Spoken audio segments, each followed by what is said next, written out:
పాకిస్తాన్ రాజకీయాల్లోనే గాక అంతర్జాతీయ వేదికపై కూడా ఇప్పుడు అత్యంత చర్చనీయాంశంగా మారిన పేరు ఇమ్రాన్ ఖాన్. క్రికెటర్ నుంచి రాజకీయ నాయకుడిగా ఎదిగి దేశ ప్రధాని పదవి వరకు వెళ్లిన ఆయన ప్రయాణం ఎన్నో సంచలనాలకు నిలయంగా మారింది. 2022లో అవిశ్వాస తీర్మానం ద్వారా అధికారం కోల్పోయిన నాటి నుంచి ఆయనపై వరుస కేసులు, అరెస్టులు కొనసాగుతూనే ఉన్నాయి.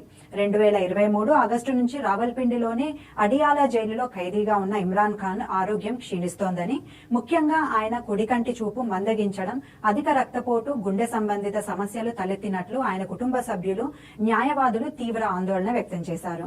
ప్రభుత్వం జైల్లో అందిస్తున్న సదుపాయాలు, చికిత్సపై వారు అనుమానాలు వ్యక్తం చేశారు. దీంతో ఆయనకు మెరుగైన వైద్యం అందించాలని పాకిస్తాన్ సుప్రీంకోర్టు ప్రభుత్వాన్ని ఆదేశించింది.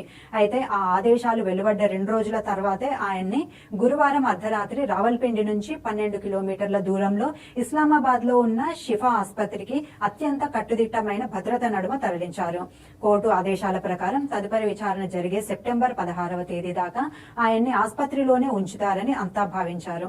కానీ ఆలోపే శుక్రవారం ఉదయం షిఫా ఆసుపత్రిలో 6 నిపుణుల వైద్యుల బృందం ఆయనకు వైద్య పరీక్షలు నిర్వహించింది. నేత్ర వైద్యులు, హృద్యోగ నిపుణులతో కూడిన వైద్య బృందం ఇమ్రాన్ ఖాన్ కు సమగ్ర పరీక్ష నిర్వహించి ఆయన ఆరోగ్య పరిస్థితి నిలకడగా ఉందని, ఫిట్ గా ఉన్నారని నిర్ధారించింది. ఆసుపత్రిలో చేర్పించాల్సిన అవసరం లేదని సూచించింది. దీంతో ఆయన జైల్లో ఉండడమే సురక్షితమని భావించి అధికారులు తిరిగి అడియాలకు తీసుకొచ్చారు. ఇమ్రాన్ ఆరోగ్యంపై కొంతకాలంగా ఆందోళనలు వ్యక్తమవుతున్నాయి. ముఖ్యంగా ఆయనకు కుడికంటి సంబంధిత సమస్య ఉన్నట్లు వైద్యులు గుర్తించారు. రక్తనాళాల్లో సమస్య కారణంగా ఆయనకు చికిత్స అవసరమని కుటుంబ సభ్యులు, పీటీఐ నేతలు చెబుతున్నారు. జైలులో సరైన వైద్యం అందడం లేదని ఇమ్రాన్ కుటుంబం ఆరోపిస్తుండగా అవసరమైన వైద్య సదుపాయాలు కల్పిస్తున్నామని పాక్ ప్రభుత్వం చెబుతోంది. 2023 ఆగస్టు నుంచి ఇమ్రాన్ ఖాన్ జైల్లోనే ఉన్నారు.